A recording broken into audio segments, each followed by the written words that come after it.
Good morning. Northeast Window ki news analyst ta mayam punamak pu taram na okchari. Ngasi Impal da phongna kiba pause sing de yawba maru oiba pau sing khanana bagi damakta ikhogi studio sida lengsituna lebiriba se Manipur gi saknairaba political analyst Oza Sograkpam Bubhol ni Oza bo ahan mukta da taram na okchari oza.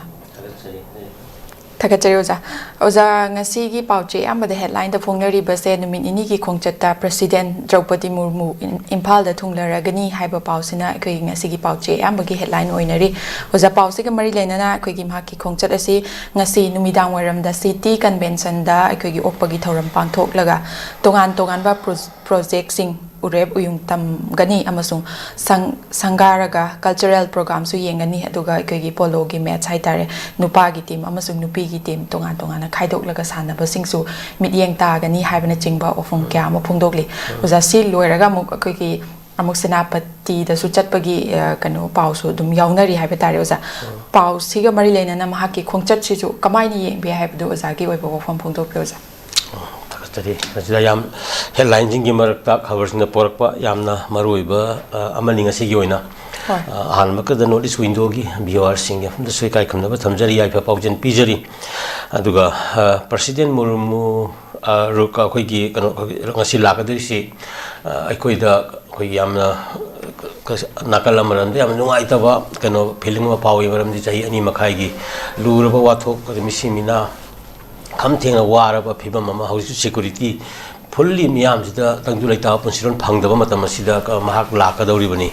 aduga bharati manung da president rule laiba state amakak ni gaina haira kanda lak dauri bra magi rule laiba ni gaina adu democracy chat laiba sida president rule laiba haibase masi democracy gi mahau laitaba state amani haibase koi punamna yanar ba malengi miyam na yana ga pot amani namaki kokin se koi yamna kum scenery yengi karino adu particularly ina tabasu nupilan gi oiba kan respect piba nupilan gi kan daga sakani haiba kan koi ui ko adu kata sengna nupilan gi kan issues ga je ko dadi yamna symbolic kan ni representations of operation ni yam ot naiba ko gi kan ni mapan gi oiba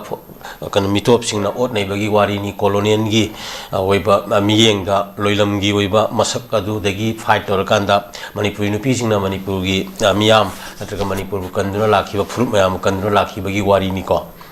aduna mahak lakma matam da some development kana laiba oceanu haina akoina asa tawi tawbudi mahaki khongchat asida aikoi adum pen dabadi phawi maramdi ngasi phawbada lairi basi prime minister and presidents ko koi laiba ki makok thongba lusingba ama oina akoi usannadana sabagi mongama adum laiba miyam se khamtengna waba idp singna lairiba film singsta karino hoji ainga matamjida adagi misimina hoji aikoina khangi masisu aikoina yengjinba sumani tajida amdi normal oina manipur de hingnari singsta idp singi punsirona si magi mayumda su leitre ko adogi matakta yamna wan economy gi senthongi film ju ware adagi education masa masugi ju muthong khangdre tension yam leibasina thauri yalaga siba yaure ko suicide toba yaure then crime thokpasu yaure adugi mathakta stroke togdana ama togdana tobagi yam hengalakpa ama leibase masi phajana ang yengthokpa sangi phajana data am khak aikoina mari lina health ki department na koina piba sangi aduga yam phibam so obani moji adugi mati warabani hariba singasi address togdabagi sahi ani makhai ahum sujolaka doriba asida kari haiba laiba no haiba question sini aduga manipur miyam amadi idp singi apambadi yamna concrete way su yamde kala sentum ngate te matamgi mating pangbudo khoi da phangan biwa habuduna amani adunati idp singna permanent solution ji karino har kan resettlement to their original koi villages and the localities khori naufam taba masagi khoi khori naufam ji yamna lu na khoi yungi yana khara makha thangbudo phumdana manghandana aduma thamnari bani ko tajida aduna hairiba mayam sing adu khori na phummi ba mafam sing imung sing yum sing ado madrida lehan ba haibasini aduna hairiba lehan ba asigi aduna ni akoina sangai daga kaithoi ba crore mayam duna akoi gi force ki kanoma लिंखल्लकांदा security की अतुंबा फजब development तौरकांदा मयाम Singh से लोई हंजलमजु याबनी हायबनी yum साबजु कोननी अदेगा कनो battalion अमा even कनो लेरिबा BDF कुम करिगुमजी develop तौरकांदा खुलाई मतिक चान तौर थंबजु मरमदि फॉरेन इल अकोगी मियांगी मायोक्ता लैबा अपुनबगी मायोक्ता लैबा हायबसिदी सिक्योरिटी की रीजन दा थेंगनगदबनी अदमाने तौरंगदो पोने हौजिकसु अदुमदुगी तौदनदि यारोय मरमदि मणिपुर से कायबे यादबनी फुरुप मयामगी नि मसिगी मायोक्ता लैबा वाखलोन अपुनबगी सक्तम जे कायबे याबा वाखलोन मयामगी मायोक्ता लैबदुदी इंगना तपना थेमजनबा होनबा और ngसाइगी कनो कोई करिगुंबा फोर्स इज बाइजे मसाना ताबनी अदुगी अप्रोच ता चंगदौनी प्रेसिडेंट जे अमरम दहारगा भारत की सिक्योरिटी की ख्वाइदगी हेडनी को कनोनी आर्मी की खाई मकोनी हारिब मैम सही अहम मखाई से डेमोक्रेटिकली करी ये इंब तप मैम की खोलाव लाकान शांति नत्रग इंब तप से लोन पामे फुरुब अनीमक तौबदी मपान लमदगी लाप खुलाई पाइब खोरी नौफम तादबसिंगसिना सारिब पोसे थुगाइनब होनरपगी पोट लाइबसे पुंसें सेंगबनी पुखंग खंगबनी भारत की लुसिंगसिंगसु खंगबनी मणिपुर की intellectual academicians CSS ma'am लोइना हाइरबने Harib पोसक असिगी असुम से लौरकांदा मदु एक्शन टेकन तौ हाइबने अदो रिसेटलमेंट हेक तौ मतम रिसेटलमेंट दु फजना कंट्रोल हे तौ तौरगा मयाम दु ताहनो मतम द मोरे द सुचामपुर कांगपोकपीदा लैजरीबा अदुगा अखोई लैरिबा irrespective of race caste and creed Meitei गदंगी वाफम नते एनी डिस्प्लेस मियाम लांजिनर मियाम सुचामपुर लेबो अमो हाइबसिंग फजब सेटलमेंट तौहनगदबनी तौबददी अखोइना हाइबसे अखोइ मणिपुर थोइब कनो वाथोकसे इलीगल इमिग्रेंट्स को मपालमदगी संजलकना थोकपनी अदुगिदमक्ता अखोइना 1951 बीजीआर लेपी मदुगी मतुंगदा लाकवा मितो मिरान चासिंगदी हारिब रिसेटलमेंट सिंग असिदा कवर तौरिदबनी मरम अदुना हौजिक आइडेंटिफिकेशन गा हौग्रिबा डिटेक्शन गा हौग्रिबा फॉरेन कनो मैम दो एलिमेंट्स मैम दो मसी अखोई याम चेक्सन्ना मसी पाहकदबनी accordingly Harib original irrespective of अखोई फुरुप की खेनब थमदना 51 की ममांग द लेरंबा मैम दुगी मसा मसुसिंग इमुंग मनुसिंग मैम सिंग अदु डिस्प्लेस पीपल ने यावरबदी मागी ओरिजिनल प्लेसेस हंजिन हन बाइबसे मसी प्रेसिडेंट लाकोसिदा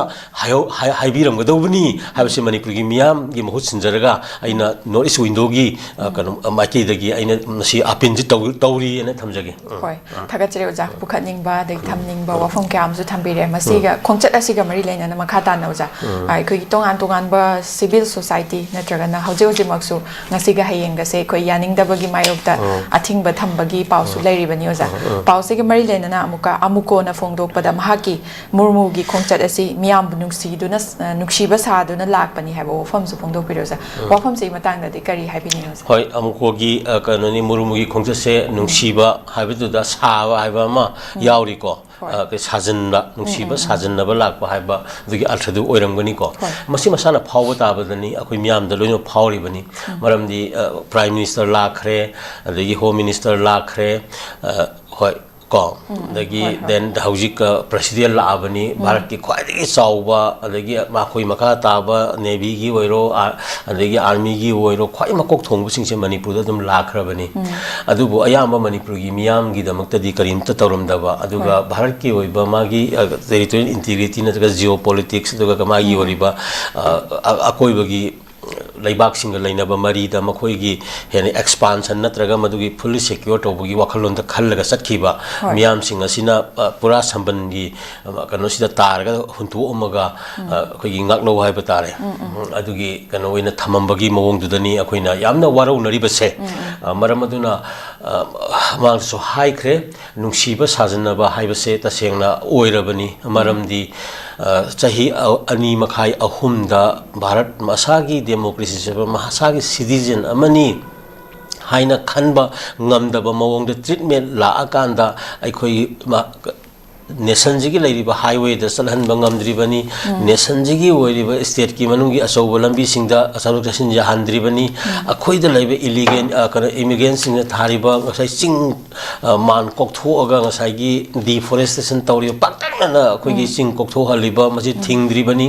मदुगी अयिंग असागी खन काइना अकाइदना तंपाक लमदा कसिंग थेंगनादना फ्लड की ड्राउट की ngahale ising chawi ngahale masi yengjenद्रिबनी aduga aikoigi woriba kanoga hingbagi lambi da woiro trading da woiro hariba punamak akoigi mayam singa singa se adugi matik phibam sopada lairiba mayam singa se yengchen biduna lairiba pose masi sahi lisang sitna laabani even 1950 dagi bauda khwaidagi sothaba aikoigi asengba aikoigi civilization ama leijeraga lakpa Southeast Asia gi mahut sinjaba leibak amani haiduna lakjaba madugi character duna aikoina di contribution mayam diba sports ki lamda कनस भारत की मिंगचट पोरइबा culture की lambda Bharat की मिंगचट पोरकलिबा लको तोंगान तोंगान बा हिरमदा इकोइना contribution पीरिबा मयाम Singh असे मसी बो करीमता खंडबिदा हारिबा कन मियाम सिंह असे मसी यामना नेग्लेक्ट तौबा अदुगे फ्रुक की मरकता अखो अमगा इमुना इमु तारनबा डीवीसी पॉलिसी ब्रिटिश ना कॉलोनियल मागी कनोदा एडमिनिस्ट्रेशन दा तौरंबा मयाम सिंह अदुगो समानबा मयाम arm forces special power act अको थमजलखिबा हौजिक मुझखबसु तदा थमजनखिबा अनलॉफुल प्रिवियसन एक्टिविटीज एक थमजलखिबा अदुगी नेशनल सिक्योरिटी एक सिगुम मयाम से खुदोन तमगा लाको मदुना मरा पाइबीगा थोलखरिबा निसाबंदीगा थोलइबा मयामगी हिस्ट्री जिने योमगा योमजलगा स्ट्रगल खुनाय दा थम्बसे मसिननी अखोइगी नुंसीब साबनी हारिबसे हौजिकसु अदुगी मतिक कननी फिबम ताद्रिबनी को भारत की मनुंग दा भारत की सिटीजन अमनी हाइबदा मणिपुरी सिंगना चौथोक्चनिंगागी मरमसे सुंगलै लैतबसे मसि कनोनिना भारत की ओरिबा इंटेलिजेंस सिया अदुगा मागी कनो मयामना मसि येंगदबनी मसि अचुमबनी हिरम कुजिमक्ता कोइ सिक्योर लैते अखोइगी इसागी इरमदमदा कोइ चथोक्चसिन तौबंगमदे हारिबा मयाम सिंगसे अखोइगिना भारत की कॉन्स्टिट्यूशन 1950 लापदगी मखाद सेंबीब ओइरगदी खरसु अखोइना खांगदनो लैबंग मंगदबनी अदुबो अखोइदी भारतना सेंबीब लैबा अमन नतेदना अखोइदी निंगथौ 63 पालक्तना अखोइ चैथारंग कुंबाबा रॉयल क्रॉनिकल इदना इसागे स्क्रिप्ट मयेक लैदना इसागी नाट कल्चर लैदना फ्रू मयाम 63 से अखोइना अमगा कसागी ई मरी की ओइना अखोइ अचेत मरी दु लैमिनरगा हिंगमिनरको मयाम सिंग से मसी की पोट से सस्टेन तौद्रगदी अखोइ की ओर इपा इपु सही लिसांग सिना लाखि मयाम फंद लंगजेबा तादुइनी इपा इपु गे दुगुम गुन मयाम सिंग दो हाइजनु पिलान जिक अखोइ की लैरिबा बु ओइरो को अर सिगम मयाम सिंग से सिनरम गदोरि सि सिनरम दब खुनागी मिरोन अमा हाइबदुदी क्वाइदगी ओइना अखोइ की मिथिबों मितंबा नदो अखोइ की मिरोन सिना ओइदोरिबनी अदुना करिगुंबा असेंग इपा इपुगी लिगलम अखोइगी ngамखै अखोइगी फुरुप सिंगी नुसिनाबा अमतोबगी लिंजन से सागत लगांदा मानबा खुनाई को पुन साखन मिनाबा हाना सोइगी बखोखिबा लेरमजु मदु फजला यंगछलगा अनौबा मालेमगी ग्लोबलाइजेशन गी लाइबा नत्रगा मालेमगी ओरिबा सन्ना कांगलो टमियबगी सिविलाइजेशन से यावरकांदा फुरुप सिंगदा सिनाबा ngamlaba अदुगमा कनो जेनेरेशन अमा ओइरगदी अखोइसे अखोइसु इपा इपुगी लमन सिंगबा अदुगा इसा इसु सिंगनसु अखोइबु कनो तबु ओइदुइनिको तजिदा हाइबा मयाम सिंगसी थमकांदा कनुनी नुंसीबा सासनबनी हाइबा सिटी मसान हाइबम थोपनी अदुबु लाक्लिबसिदा असेंग नुंसीबनी हाइबो कुदो उटपा याबा खुदम अमदंग मतम लैरी हौजिकसु को होरेन यौरक्त्री वा ngang-द्री खुदो अमागी खुदोन पीद्री करिगुमा खरदी पिहन्निंगी मदु लाक्त्री पोनी लाइबा पोतुना हानदगी खर खेनबा असेंबा थमोइगी नुंसीबा को नुपी जीव नुपीनी माजे अदुगा नुपी लानगी मरी लेनबा कनुदा लाक्तोइनी लेदना ह्यूमन राइट्स डे इंटरनेशनल गी मालेमगी ngarang pangthokre de hayeng nupi lan pangthokadui sigi marakta laiba ani keno si yenga kanda khoigi mahakna manipur miyam gi damakta तौब याब हायरगदी लाकदौरिबा मिनिट खरा पुंग खरा जिदा माना अखन्नबा मणिपुर मियांगी को अपुनबगी मसक ngaakpa फुरुप सिंगी नुंसिनबा अदुगा इंगतपा चौखटपगी गोइबा द महाना माही कमिटमेंट अमदी करिगुम खरा कंट्रीब्यूट तो हनिंगी है थमगे होय याम फजबो वखलोन नि ओजा स्टिल ओजाना इकोगी यामना पॉजिटिव ओइबो वफम दा वखलोन दा हुजि फाव ले थम्बीरी लेजरी हाइबो वफम दुनी अदुगा मरि लेना ओजाना सु खोइगी मरकता पनबी खिबदा खोइगी स्ट्रगल गी सिचुएशन दा लेरिबसे सिगा मरि लेनबा पावम खतंग ओजा लौखटजगे अखोइगी इम्फाल ईस्ट डिस्ट्रिक्ट की सागोल मांग पुलिस स्टेशन कोनबा मैतैगी खुल नोंगसुंगा थंगना लैरिबा खामेन लोक हायरगा सुखंगनाबा आईगी जांग चिंगथक्तगी नोंमै मरु कया लेप्तना कापथोरख्रे हायबा पावम यावरजा पावसिगा मरि लेनना अखोइगी खुनदुगी खुंजासिंगना फोंदोकपा वफमदा kuki khul-dagi nongsum maitai khul-gi khunja-sing kihanaba nongmai kaplibasi karigino litan-da ing-tapagi paujel piruba yaningde hairak-libra popi pambi-sing thare haiduna report tawrubagi oigadra haiba aikoigi hojikse leiriba aikoigi kuiraba matam kuina chatharak-liba manipur-gi haitare lan-ase mari leinaba pauni hojiksu nongmai kapasi lep ta taragadi oja adum kainosi lan-si leiribra haibagi wafamduna ojagi oiba wakhalonda kari wafam thambini ꯇꯥꯖꯤꯗ ꯑꯩꯅ ꯁꯨꯝ ꯌꯦꯡꯕꯗ ꯃꯁꯤ ꯑꯗꯨꯝ ꯈꯔ ꯇꯧꯔꯛꯀꯅꯤ ꯁꯤ ꯃꯃꯥꯡꯗꯁꯨ ꯑꯩꯈꯣꯏꯅ ꯑꯗꯨꯝ ꯍꯥꯏꯈ꯭ꯔꯦ ꯑꯗꯨꯒ ꯇꯧꯁꯨ ꯇꯧꯔꯛꯂꯤ ꯃꯈꯥꯁꯨ ꯈꯔ ꯇꯧꯔꯛꯀꯅꯤ ꯃꯁꯤꯒꯤꯗꯃꯛꯇ ꯌꯥꯝꯅ ꯆꯦꯛꯁꯤꯟꯅ ꯐꯨꯔꯨꯞ ꯈꯨꯗꯤꯡꯃꯛꯀꯤ ꯃꯤꯌꯥꯝꯁꯤꯡ ꯄꯨꯟꯅ ꯂꯩꯕ ꯆꯪꯉꯤ ꯃꯔꯝꯗꯤ ꯍꯥꯏꯔꯤꯕ ꯆꯤꯟ ꯀꯨꯀꯤꯒꯤ ꯃꯨꯚꯃꯦꯟꯠ ꯖꯥꯂꯦꯝꯒꯤ ꯃꯨꯚꯃꯦꯟꯠ ꯑꯁꯤꯗ ꯄꯣꯂꯤꯇꯤꯀꯦꯜꯂꯤ ꯃꯈꯣꯏ ꯐꯦꯜ ꯑꯣꯏ ꯃꯔꯝꯗꯤ ꯍꯤꯁꯇꯣꯔꯤꯀꯦꯜꯂꯤꯁꯨ ꯐꯦꯜ ꯑꯣꯏ ꯑꯗꯩ ꯀꯜꯆꯔꯦꯜ ꯑꯁꯄꯦꯛꯁꯇ ꯍꯤꯔꯝ ꯈꯨꯗꯤꯡꯃꯛꯇ ꯌꯦꯡꯕ ꯃꯇꯝꯗ ꯃꯈꯣꯏ ꯐꯦꯜ ꯑꯣꯏ ꯃꯔꯝꯗꯤ ꯃꯗꯨꯒꯤ ꯑꯣꯏꯕ ꯗꯥꯇꯥ ꯂꯩꯇꯦ ꯍꯤꯁꯇ꯭ꯔꯤ ꯂꯩꯇꯦ ꯑꯣꯟꯂꯤ ꯀꯣꯡꯀꯣꯛꯇ ꯍꯤꯁꯇ꯭ꯔꯤꯗ ꯌꯨꯝꯐꯝ ꯑꯣꯏꯕ ꯉꯥꯛꯇꯅꯤ ꯑꯗꯨꯅ ꯃꯈꯣꯏꯅ ꯇꯧꯒꯗꯕ ꯑꯃꯠꯇ ꯉꯥꯏꯔꯕ ꯄꯥꯝꯕꯩ ꯃꯈꯣꯏꯅ ꯃꯅꯤꯄꯨꯔ ꯊꯨꯒꯥꯏꯕ ꯅꯠꯇ꯭ꯔꯒ ꯁꯦꯄꯔꯦꯠ ꯑꯦꯗꯃꯤꯅꯤꯁꯇ꯭ꯔꯦꯁꯟ ꯐꯪꯅꯕꯒꯤ ꯂꯝꯕꯤꯗꯤ misuse of armed propaganda ꯀꯣ armed propaganda ꯍꯥꯏꯔꯤꯕꯁꯤ ꯃꯁꯤ ꯂꯥꯟꯅ ꯁꯤꯖꯤꯟꯅꯕ ꯁꯤ ꯈꯛꯇꯅ ꯃꯈꯣꯏꯒꯤ ꯈꯨꯠꯂꯥꯏꯅꯤ ꯍꯧꯖꯤꯛ ꯑꯗꯨꯅ ꯃꯈꯣꯏꯒꯤ ꯑꯣꯏꯕ ꯏꯁꯨꯁꯦ ꯃꯔꯤ ꯂꯩꯅꯕ ꯑꯣꯊꯣꯔꯤꯇꯤ ꯃꯥꯂꯦꯝꯗ ꯀꯔꯤꯗ ꯇꯥꯍꯟꯅꯕ ꯍꯣꯠꯅꯕꯗ armed struggle-ꯁꯦ ꯃꯁꯤ ꯂꯥꯟꯅ ꯁꯤꯖꯤꯟꯅꯕ ꯍꯥꯏꯇꯥꯔꯦ armed struggle-ꯁꯦ ꯀꯩꯅꯣ ꯌꯨꯅꯥꯏꯇꯦꯗ ꯅꯦꯁꯟꯁꯀꯤ ꯑꯣꯏꯔꯣ ꯅꯠꯇ꯭ꯔꯒ ꯇꯣꯉꯥꯟ ꯇꯣꯉꯥꯟꯕ ꯖꯦꯅꯦꯚꯥ ꯀꯟꯚꯦꯟꯁꯟ ꯀꯔꯤꯒꯤ ꯂꯩꯔꯤꯕ ꯃꯇꯝꯗ ꯏꯟꯇꯔꯅꯦꯁꯅꯦꯜ ꯍ꯭ꯌꯨꯃꯦꯅꯤꯇꯦꯔꯤꯌꯟ ꯂꯣꯁꯀꯤ ꯃꯇꯝꯗ ꯔꯥꯏꯠ ꯇꯨ ꯁꯦꯜꯐ ꯗꯤꯇꯔꯃꯤꯅꯦꯁꯟ ꯇꯥꯟꯕ ꯅꯤꯡꯇꯝꯕꯒꯤꯀꯣ ꯅꯦꯁꯅꯦꯜ ꯂꯤꯕꯔꯦꯁꯟ ꯃꯨꯚꯃꯦꯟꯠꯒꯤ ꯀꯔꯤꯒꯤ ꯄꯥꯔꯠꯇ ꯃꯥꯂꯦꯝꯅ ꯌꯥꯕ ꯑꯗꯨꯒꯨꯝꯕ ꯀꯩꯅꯣ ꯂꯩꯀꯣ ꯃꯥꯒꯤ armed struggle-ꯁꯤꯗ ꯃꯗꯨꯒꯤ ꯁꯔꯨꯛꯇꯨ ꯅꯠꯇꯕꯤꯗ ꯃꯥꯒꯤ ꯇꯦꯔꯣꯔꯤꯖꯝꯒꯤ ꯑꯣꯏꯕ ꯄꯔꯁꯄꯦꯛꯇꯤꯞꯇ ꯂꯥꯛꯑꯀꯥꯟꯗ ꯉꯁꯥꯏ ꯏꯗꯤ ꯑꯃꯤꯟꯒꯨꯝꯕ ꯁꯗꯥꯝ ꯍꯨꯁꯦꯟ ꯑꯗꯒꯤ ꯂꯩꯈ꯭ꯔꯤꯕ ꯍꯤꯠꯂꯔ ꯍꯥꯏꯕ ꯇꯥꯔꯦ ꯅꯥꯠꯁꯤꯒꯤ ꯀꯩꯒꯨꯝꯕ ꯄꯔꯁꯄꯦꯛꯇꯤꯞ ꯂꯣꯝꯗ ꯆꯪꯁꯤꯜꯂꯛꯄ ꯃꯗꯨꯒꯤ ꯈꯨꯗꯨꯡ ꯏꯟꯕꯅꯤ ꯃꯈꯣꯏꯅ ꯇꯧꯔꯤꯕꯁꯦ ꯑꯗꯨꯅ ꯃꯈꯣꯏꯁꯤ ꯍꯥꯏꯔꯤꯕ ꯉꯁꯥꯏ NLM ꯅꯠꯇ꯭ꯔꯒ ꯔꯥꯏꯠ ꯇꯨ ꯁꯦꯜꯐ ꯗꯤꯇꯔꯃꯤꯅꯦꯁꯟ ꯇꯥꯟꯕꯒꯤ ꯃꯨꯚꯃꯦꯟꯠ ꯃꯥꯂꯦꯝꯒꯤ ꯂꯣꯁꯤꯡꯅ ꯌꯥꯕ ꯑꯗꯣꯝꯒꯤ ꯄꯣꯁꯇꯨ ꯇꯧꯔꯀꯥꯟꯗ ꯁꯣꯝ ꯅꯥꯀꯟꯗ ꯃꯈꯣꯏꯒꯤ ꯏꯁꯨꯗꯣ ꯗꯤꯃꯥꯟ ꯑꯣꯐ ꯁꯦꯄꯔꯦꯠ ꯑꯦꯗꯃꯤꯅꯤꯁꯇ꯭ꯔꯦꯁꯟꯒ ꯍꯥꯏꯕꯗꯣ ꯃꯗꯨ ꯂꯦꯖꯤꯇꯤꯃꯥꯏꯖ ꯇꯧꯅꯕ ꯑꯗꯨꯒ ꯃꯗꯨ ꯁꯁꯇꯦꯟ ꯇꯧꯅꯕ ꯍꯣꯠꯅꯕꯅꯤ ꯑꯁꯤꯒꯨꯝꯕ ꯃꯌꯥꯝꯁꯤ ꯃꯇꯝ ꯆꯥꯅ ꯚꯥꯔꯠꯀꯤ ꯂꯩꯔꯤꯕ ꯂꯥꯟꯃꯤ ꯂꯥꯛ ꯃꯊꯛꯇ ꯂꯩꯔꯤꯕ ꯃꯌꯥꯝꯁꯤꯡ ꯑꯁꯤꯅ ꯃꯁꯤ ꯀꯟꯇꯦꯟ ꯇꯧꯒꯗꯕꯅꯤ ꯂꯥꯛꯁꯤꯟꯒꯗꯕꯅꯤꯀꯣ ꯅꯠꯇ꯭ꯔꯒꯗꯤ ꯃꯁꯤꯗꯅꯤ ꯑꯩꯈꯣꯏꯅ ꯅꯨꯡꯁꯤꯕ ꯁꯥꯕ ꯅꯠꯇ꯭ꯔꯒ ꯉꯁꯥꯏꯒꯤ ꯑꯃ ꯍꯦꯛ ꯍꯥꯏꯔꯤꯕꯁꯦ ꯀꯩꯁꯨ ꯂꯩꯕ ꯊꯕꯛ ꯅꯠꯇꯦ ꯚꯥꯔꯠꯁꯤ ꯌꯥꯝꯅ ꯀꯩꯅꯣꯅꯤ ꯃꯤꯂꯤꯇꯔꯤ ꯄꯥꯋꯔꯗ ꯌꯥꯝꯅ ꯆꯥꯎꯅ ꯃꯥꯂꯦꯝꯗ ꯃꯁꯛ ꯈꯪꯉꯛꯑꯕ ꯑꯩꯈꯣꯏꯒꯤ ꯐꯣꯔꯁ ꯑꯃꯅꯤꯀꯣ ꯑꯗꯨꯅ ꯃꯅꯤꯄꯨꯔꯒꯤ ꯄꯤꯛꯂꯕ ꯍꯥꯏꯋꯦ ꯑꯅꯤ ꯑꯍꯨꯝ ꯇꯦꯟꯈ꯭ꯔꯕ ꯀꯤꯂꯣꯃꯤꯇꯔ ꯆꯥꯝ ꯆꯅꯤꯒꯤ ꯁꯤ ꯍꯥꯡꯕ ꯉꯝꯗꯕ ꯅꯠꯇꯦ ꯃꯈꯣꯏꯀꯣ ꯑꯗꯒꯤ ꯂꯩꯔꯤꯕ ꯀꯩꯅꯣ ꯃꯨꯚꯃꯦꯟꯠ ꯇꯧꯔꯤꯕ ꯃꯌꯥꯝꯁꯤꯡ ꯑꯁꯤ ꯂꯥꯛꯁꯟꯕ ꯃꯈꯣꯏ ꯉꯝꯐꯝ ꯊꯣꯛꯄꯅꯤ ꯍꯥꯏꯔꯤꯕ ꯃꯌꯥꯝꯁꯤꯡ ꯑꯁꯤ ꯊꯑꯣꯏꯅ ꯂꯥꯛꯁꯤꯟꯗ꯭ꯔꯤꯕꯅꯤ ꯍꯥꯏꯕꯁꯤꯅꯤ ꯃꯤꯌꯥꯝꯅ ꯍꯥꯏꯔꯤꯕꯁꯦ ꯑꯣꯏꯁꯨ ꯑꯣꯏꯔꯤꯕꯅꯤ ꯃꯔꯝ ꯑꯗꯨꯅ ꯍꯧꯖꯤꯛ ꯂꯩꯔꯤꯕꯁꯤ ꯃꯈꯣꯏꯒꯤ ꯅꯣꯡꯃꯩ ꯀꯥꯞꯄ ꯍꯥꯏꯕꯁꯦ ꯃꯁꯤ ꯈꯛꯇꯪ ꯍꯥꯏꯕꯗꯤ ꯅꯣꯡꯃꯩꯁꯦ ꯂꯥꯟꯅ ꯁꯤꯖꯤꯟꯅꯕ ꯑꯗꯨꯒ ꯃꯈꯣꯏꯒꯤ ꯑꯣꯏꯔꯤꯕ ꯗ꯭ꯔꯒ ꯇ꯭ꯔꯦꯗꯤꯡꯒꯤ ꯑꯣꯏꯕ ꯏꯀꯣꯅꯣꯃꯤ ꯀꯣ ꯃꯁꯤ ꯁꯤꯗ ꯑꯩꯅ ꯌꯥꯝꯅ ꯁ꯭ꯋꯥꯏꯁꯤꯗ ꯑꯃꯈꯛ ꯊꯝꯅꯤꯡꯉꯤꯁꯦ ꯒꯣꯜꯗꯟ ꯇ꯭ꯔꯥꯏꯡꯒꯜꯒꯤ ꯀꯩꯅꯣꯁꯤ ꯏꯟꯀꯝꯁꯤ ꯆꯍꯤꯗ ꯑꯩꯈꯣꯏꯒꯤ US dollar ꯀꯣ 71 billion ꯂꯥꯛꯏꯕꯅꯤꯀꯣ ꯑꯗꯨꯅ ꯃꯅꯤꯄꯨꯔꯒꯤꯗꯤ ꯆꯍꯤꯒꯤ ꯔꯦꯚꯤꯅ꯭ꯌꯨꯁꯦ 45 lakh something ꯂꯩꯗꯅ ꯀ꯭ꯔꯣꯀꯩꯅꯣ million 45.141 ꯀꯩꯅꯣ million ꯀꯟꯇꯪ ꯑꯣꯏꯔꯝꯒꯅꯤꯀꯣ million ꯆꯥꯝꯃꯅ billion ꯂꯥ So, yenguragadi North East ki oiba state mari mangagi revenue-dagi property trading-gi revenue-sina yamna henbaje sigi revenue-se masi angtang akoina masi karaida sizinaribano aduga Manipur-gi oiba fajanaba akoigi forest mayam-gi resource mayam adugi ingasagi malengi na climate change global warming-gi adagi ozone layer-gi acid-gi kano rain-gi problem mayam ama thokpasi Manipur-su masigi kano impact-si phawal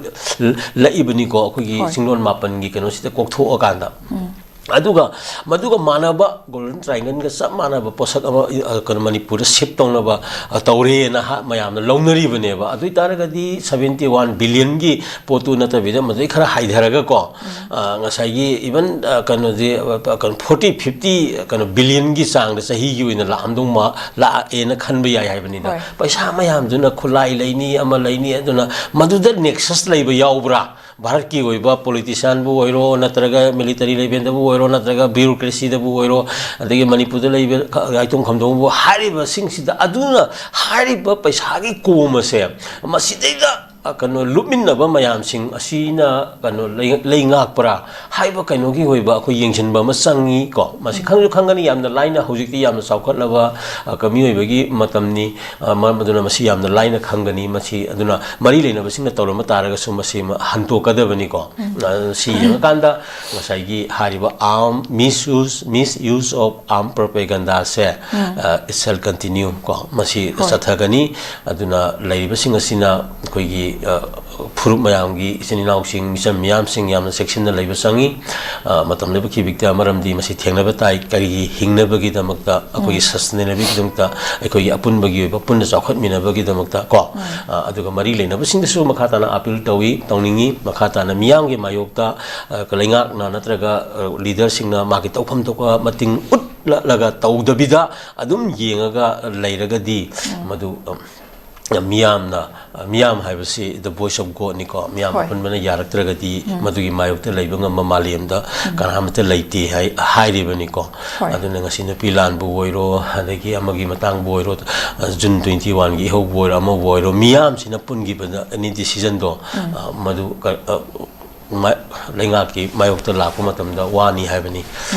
si thamge sectionji hoi thaga cheroja amuka ke mathangda lakjage Manipur Human Rights Commission MIRC na sinduna ekhogi International Human Rights Day se pangthokre thorom asiga marilena na ekhogi thor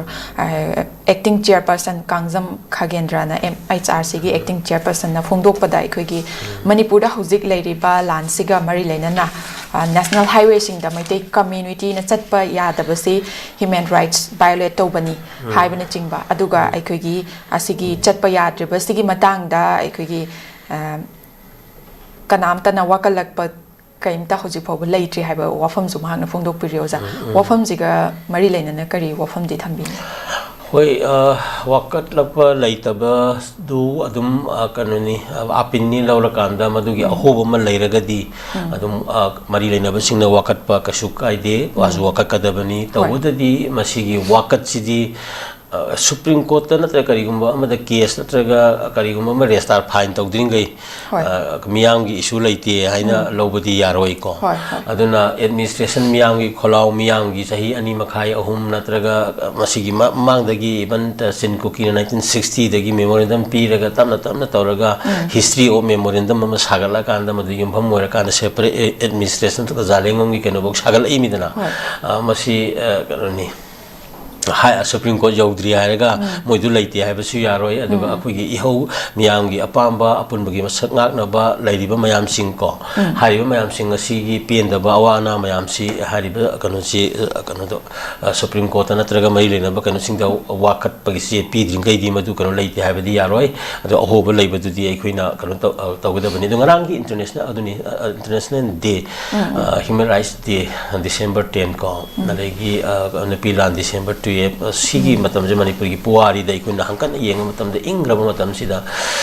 masai gi thora phabi ima sing adagi hallaman sing mayam sing aduna ing asagi kanu khandana miyang gi namukta mayok ta leiba mayang gi mayok ta lepak ki bagi wari ngak tani aduna international human rights day si aikoina matang si kanoni hujiki moi khatang observe to bana ta bangrang de paksan nam ko na daga te organization mayam dina zu ko pulla kanda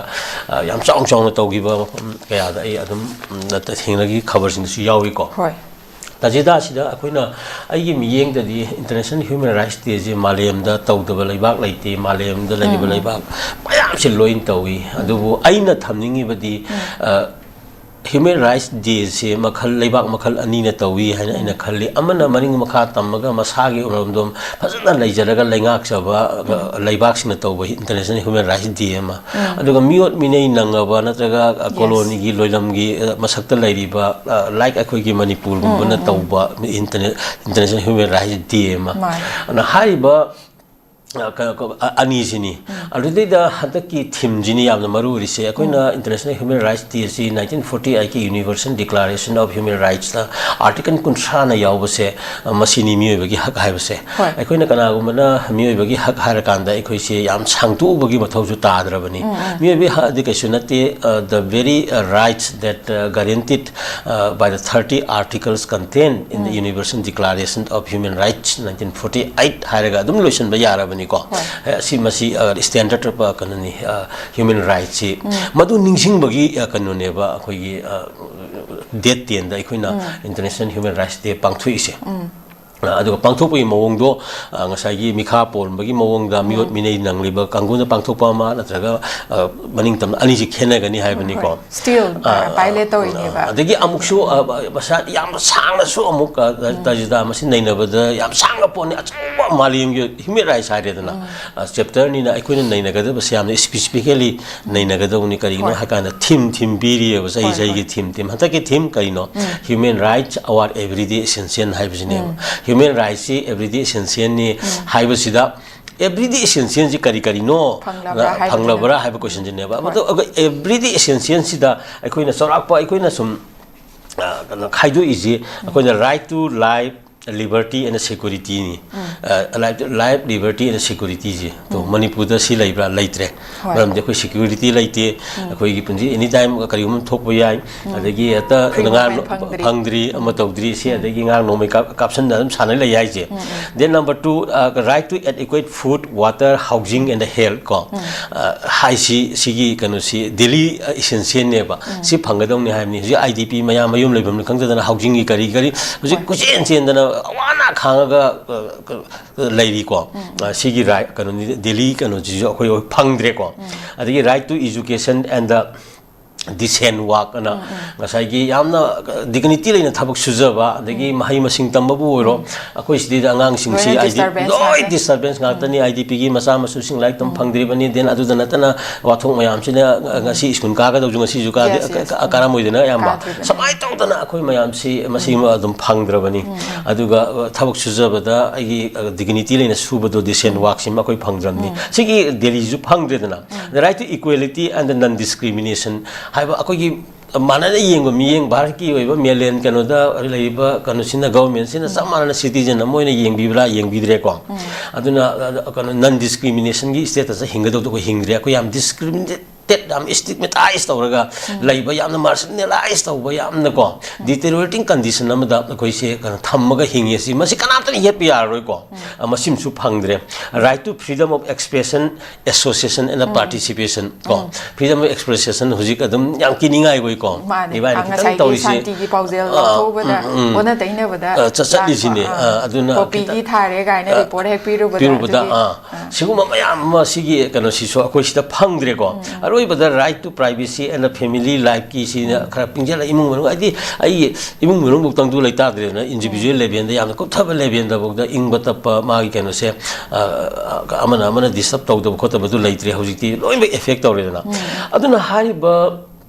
mayam sing asi akhoi sidaida loinabak akhoi gi hantaki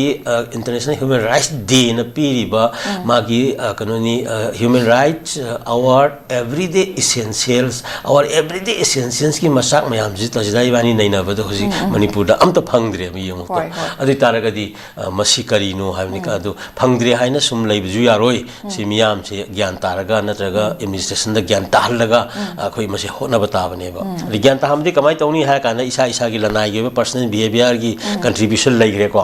Ali community की level दा आई फ्रू इथनी फ्रू ma'am सिना लौगदब role अखोय सिदा लगे को अदना सिगी ma'am अदगी civic engagement अदगी सिगुम ma'am अमा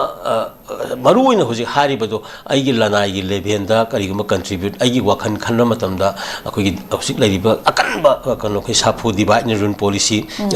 वखन माना हनगनो अमगा माना हनगनो दो फुगाइन हलो मतोमदा लोइजगिनी अदुगा अरियम खरा दो अखोयना दम तौसी गायना हाइबगी वखलोन साफु म लाइगा जि खंगबा अखोयना खंगमिनरा कांदा वाहि वता आइगी चिनिनाउगा अकनबे इमागा गाक्तंग खनरगा दि हेता काउइदना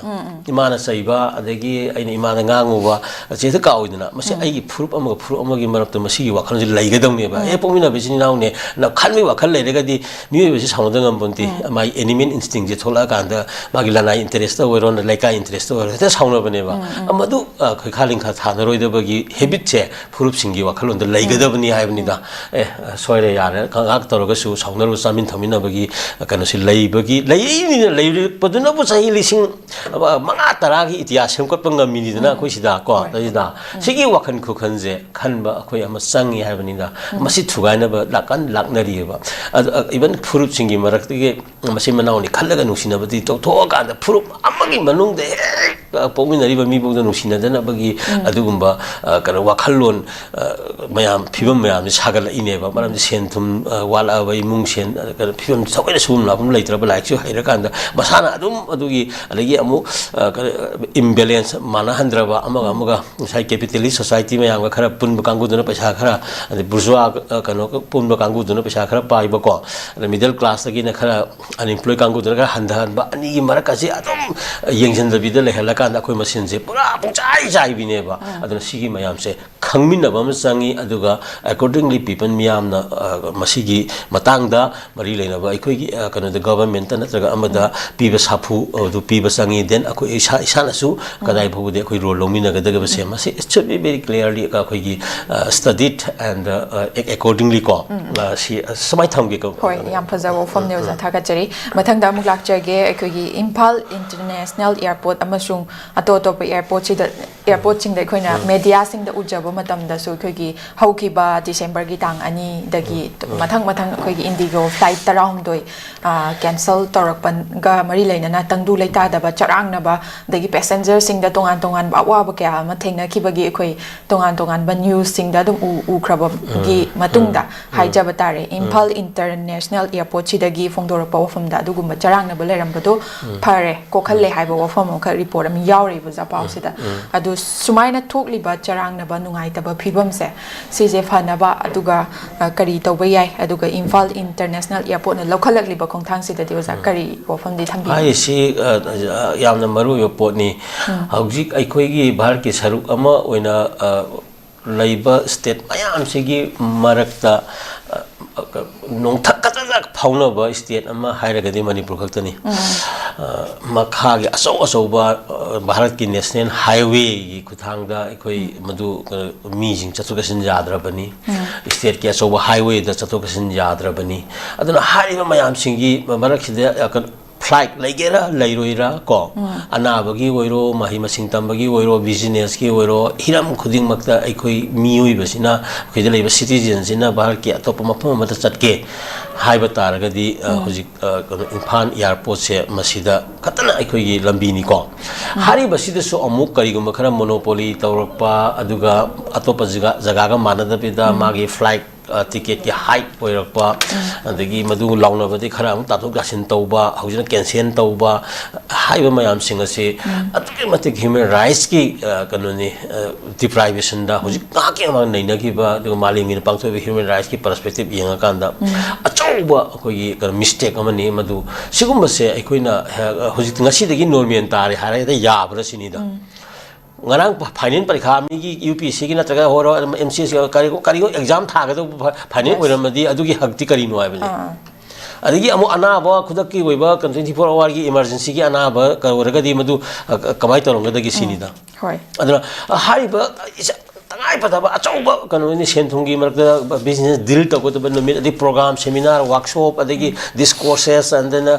mayam amagi numit to the kanu leramgani ba mairoi mayam gi exam gi ora test gi ora aduki mati akan madu khoi gi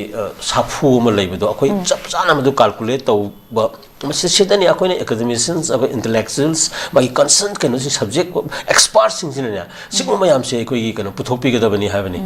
even as economists ka leiri akhoi sida sigo ma se madu bias hobe na taba one day flight ticket mi sani chahum kanu ka khoi gi sakhi daba matam da madu tong passenger kinds of passenger ko classification passenger businessman kano mai kanu sing kano anaba na kayano adagi politician kano na kayano haiba mayam singa sigi yenga kanda adudi makhone satliba purpose na kari no yenga kanda madu da achauba kanu ma mang tu ni career mang yarom gadurimni adagi anaba sibi yarom gadurimni aduna siguma amtang masi to hoidaba thabak ni khudake alternative sinbagi lambi ga si yenggadabani habani kano delay bauda yadi haribani maramdi kano ni matam mai si ngasi ibani na 8:30 dagi wari chanari iji matam loiduramni punghai ma haurabani punsida mona laroido pone habani ai live ta sigi matam ji khangna thabak to leibak sing chakhali bisi ko aduna si yamna line logum si makha tarakpada khoi gi di hek pamdaba thodok sina nungti gi tawgani aduga hek thokpagana matung thoktana ba atpin tawjeri hara dum loisaleba adu masi concern oibiu haibani da loimok oimi na ji haibani amaramuduna airport si yamna kanoni airport authority of india su leidina magi main purpose magi main work si akoina development ko airport ki development laiba agi traffic management tawba operation tawba adi commercial activity tawba hariba main magi airport authority of india ki main manga truk laibasi da huriksi commercial activity da ung leira karam tawreba development ju tawdre adagi magi traffic management ki kari gi adagi magi operation gi mong tawsina mo attention tawdre hada kamaina phi akano ji mai mamanji kamaina khara haigal hagudagi kama tawdagi ga haiba commercial keno sida wena ngau leigraba karam tawreba airport authority ki leiri mayam se aduna concern ministry natra concern magi kano authority sing sida hapin tawjeri hojik leiriba yamna nungai taba awaba phibam asida particularly for all the communities of the manipuris ko having airport say is the only say means of transportation ko masi kana yenga kanda matungda amona nungai taba thoktana ba aduga khudaki hoiba masi amona thoktana bagi akhanna ba kana se masi lahoningi ngasi gi president lakpada su bharati oina normal flight gi amabidi hengkap ko leiraga su specially ka kanoni conflict trouble torn state manipur da di masi flight ki poche maman handaba aduga masing hena taba madui compensation government of india na kana puthokpa haibagi wafun sibu ai appeal tongningi ko thagachai oja aduga makhata na muk lakchage maruina supreme court na phongdor pa wa hong kadang pukhatchage oja Laibag asigi awang nokpok amadi laibag asigi kha thangba state sing da sangsalak liba illegal immigrants sing da laibag asina legal right amata pi de haina khogi supreme court na phongdorok pa wafam duni oza maru oina laibag asida ain kain na sangsalak liba illegal immigrants singi legal right amata leite haba wafam duni oza maru oina illegal immigrants sing na thokhan ba maru oiba khara panbada khogi external aggression amasung internal disturbance na chingba kya amasu thohalle haijaba tare adu supreme court na phongdoragliba khogi legal right amata leite haiba wafam siga kari wafam di thambining asa ko tajida kanani hoi lairiba matam akoi gisu kanani introspection kar sangi ko self introspection haigadra aikoi kari tawham thokpagi haiba sida akoina asoiba bharat ki oiba government ki asoiba manipur da leiba government ki asoiba mayam akoi yam phajana dum highlight tawri nainari ko then akoi isada leijariba asoiba di kari no haiba sisu aikoi masisu yengadabni ko ani maksi akoi balance tawra satla kanda aduga in a good spirit ko aikoina miyamgi natraga apunbagi masaksida satla kandani aikoina akoigi oiba civilized state natraga madugi apunbagi unity integrity lakpa natraga development ki asengba real development ama koi lakadoije ko khudamoina hairaba tamda akoida kanoni bharat ki lusingba singa natraga bharat ki oiba phajaba kano sing akoigi parliament ki decision sing adagi warep sing ase lawkiba matamda ngahaki khabar gi headline oiraba matungda masi he mangba tawe masidida mari lenaba consent akoigi cs leiramgani ko then maduga aina jam toina palise academicians and intellectuals ko and the bureaucracy gi leiriba natraga middle class natraga social activists mayam sing asina ne masi senaraga nainaba masangi aduga madugi oiba pose am thuna adu makha ta hanba adu hai ki bani se hari si karino na hairaga madugi oiba pose manipur miyam na kadai buda khudung chaba la hogadage haiba sida ekoi keno to honinge ba ko aba foreigner kanona thon bani illegal immigration na manipur gi issues May 2023 gi la imam se sina thon bani ai se na khanga bane ba hoi asigi maramda home minister gi kano thamgrabani and rss ki chief ki waron thamgrabani then even foreign minister of india ga masi magi kano se magi thokhrabne ba adu mari leina ba sing na phajana ko tor kan adu thokhrga di thui hara sum leidori bra makata ba kari action te ka lobby re ga nya remind tawdana sum struggle tawmino ba natraga ma information piraga thabak sanction ba ma sangi hai ba even nrc tawrni hare nrc di matung da madu thoina dum ina ba kangu leite adagi akoi gi ILP hai ILP ji adum kanana scenery kanama tauri haiba leidna adum kanu leiti adigi akoi the free movement regime kanana scenery kamai tauri adum tauni haraga ningsang kan da wathok thok kan launa baduna taba and then the border fencing kamai tauri ama tauri ka yore kilometer kya tauri ama tauri si kanana scenery ama tauri ko hairo sing siri ma hujchu haire si phajab po ne ko yam phajadar ne huji hari ja si hajai harakan da kaw ne bo horen hayeng ngang kwan da koi nang kan da kai da sum namu nang na pukala ga ninjang ak pas tha hum mari manga tur ki matung da si po se haira ga di madu bazana document tor kan da madu ga mari ne action taken taw biro hona biro ga na apin taw ba du ga mu ta da kari taw si kai taw si gi haiba sing ba swai si da amu akoi mun si gi ek myam leiri da immigration and foreigners eng 2025 koi phajana adum mamuta na khangmina ba changi then foreigners act 1946 amaru bani na siga taw di khosi ga hari kori myam si loi base tor ka dori bani then citizenship act ko 1955 ko sida leiri bani aduna sigi mayam sing asi yenga kandani sigi mayukta ek sing sigi mayukta leiba mayam sing adugi moyu mafam leiti ama leiti koidri na ngarang na hanju koidri amu haigra bani border ta leiba illegal immigrant sing na sari ama koi gi oiba religious kano site po oiro na tra achaw structure mayam loi demolish tawgani gai ji haigra bani adu akoi sida kana na kano feedback si scenery gi haiba gi kano su akoi leiti hoi wa banga tani lanai gi economy mayam imung manung gi awa mayam ka thola ka miyam Torini Miangi and the white Kanika. I don't say a high version later with the other Vanina. Swashi the Marine, never seen a young Kukupa Dataji, Pira and Miangi, movement as a big picket of neighbor. The Miss Akoi movement the Laser Karana, Torakan, the higher Kapoto was you, Yarwe, Ako academicians, laser, intellectuals, laser, university, laser, colleges, laser. She's the lady, Akogi expert my scholar, my amako. Privileged group to do a lady, my am singing. Sukara walked over a Kandamakoin, a high sini kano sa haibu airport amada normal flight ticket lakto matamda kaya yamna oiba kano gi magi social perspective economic perspective cultural perspective ta kaya am kahelli ko ko development kaya am kai haiba aduga human rights ta kaya am kai ga hai sigi data ji khoda khoda ko semaga kano data am piraga di akoi adu bs tor kan da authenticate oidine ba ibani panga kan da sideta tor kan da data khara in hijel kan da ya ponte ba according to kano university professor adu according to doctor concern economist statistician kan higher kan wa do ngang ning eba adu reference lo khumji leite eba si role ji khora ga hoi feedback to biu haibni mai leina ba singchina si hek hayo matam da human rights ki leiri ba seso mayam singchina adagi illegal immigration ji ek mayam ji kan sidi da khoi phadra naina biri singchina hari poto document tor kan da adi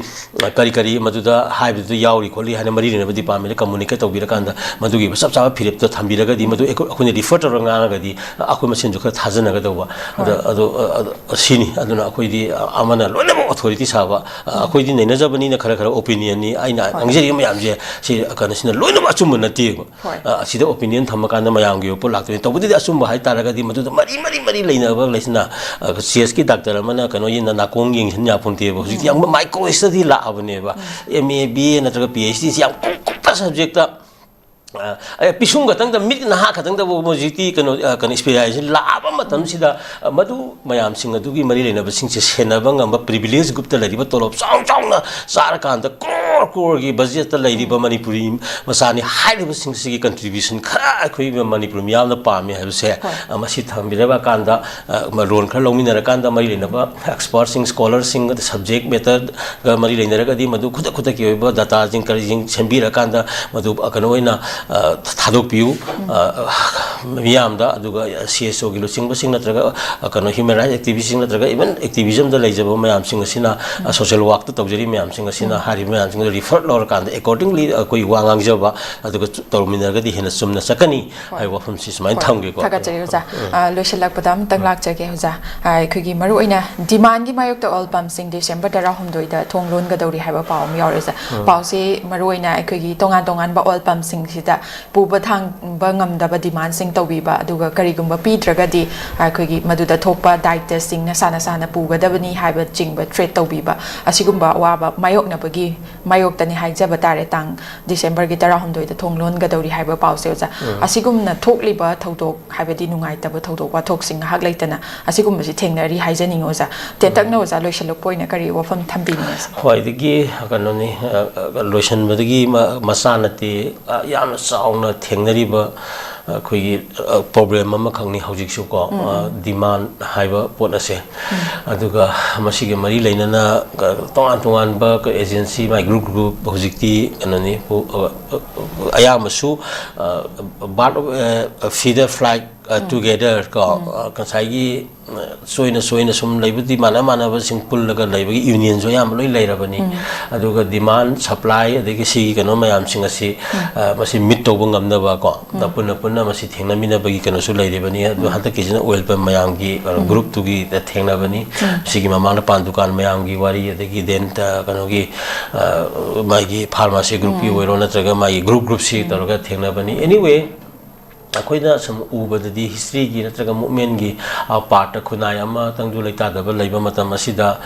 लेरिबा मयाम Singh असिदा सिगुम्बा purpose demand लै अदुगा अदुम मालेंगी ओइना इहौ तौरिबा खोलिबा को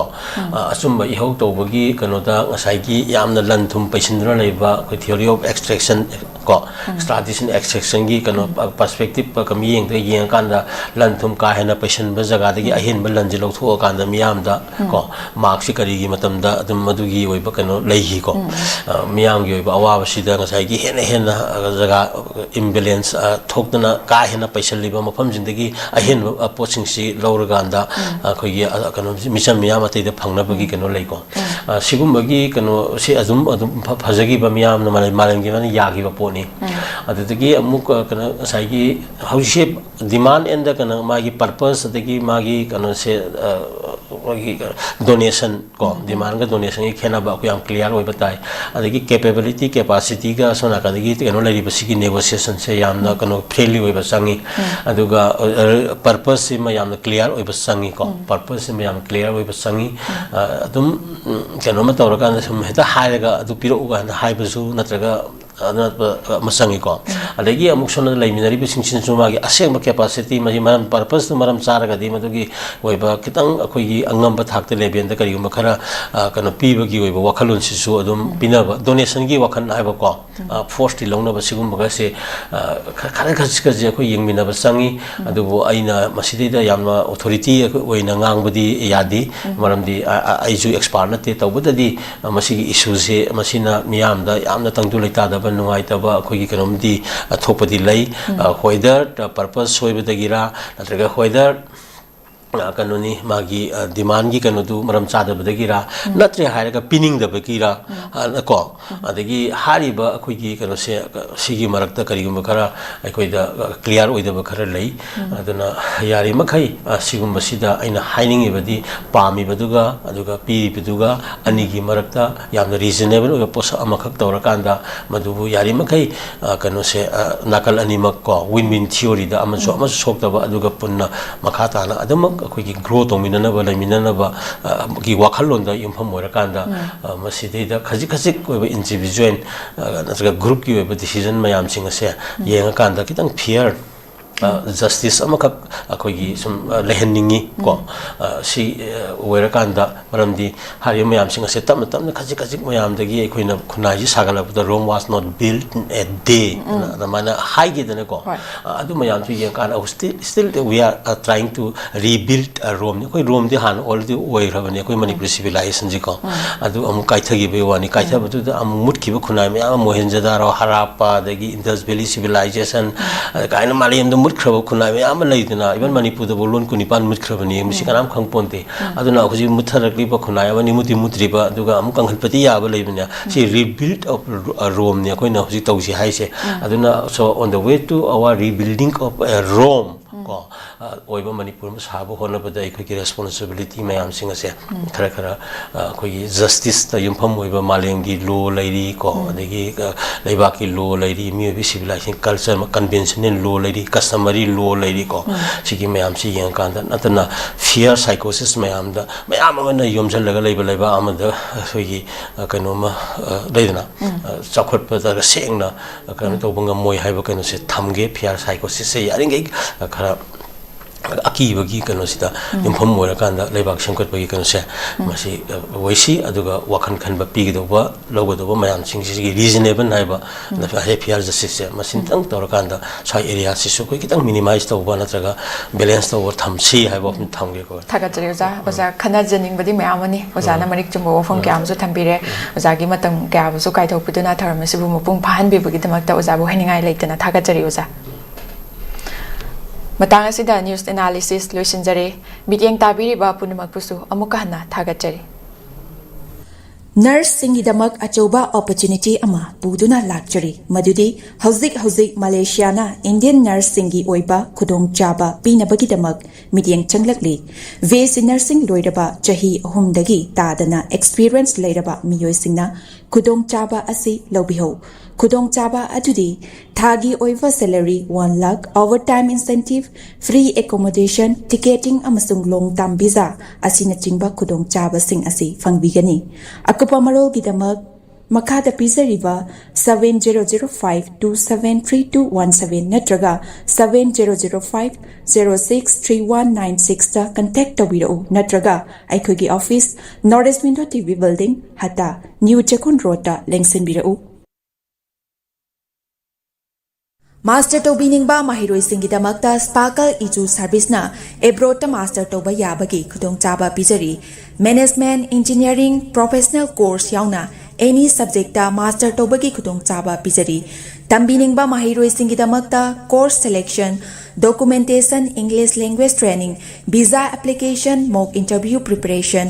accommodation चिंबा Sparkle की माइकैदिगी मतेंग पिजरी लोइनना 100% education loan scholarship facilities part time job assistant की खुदोंग चाबसु पिजरी हाइरिबा कंट्रीज सिंग अदुदी UK USA Ireland Australia Russia Italy Germany न चिंबनी अकुपा मरोल की दमक्ता 7005273217 नत्रगा 9366230077 नत्रगा अखोगी office north east window TV building हत्ता न्यू चेकोन रोड लेंसिन बिरऊ क्लास 12 अमसुंग ग्रेजुएट लोइरबा महिरोसिंगिदमक्ता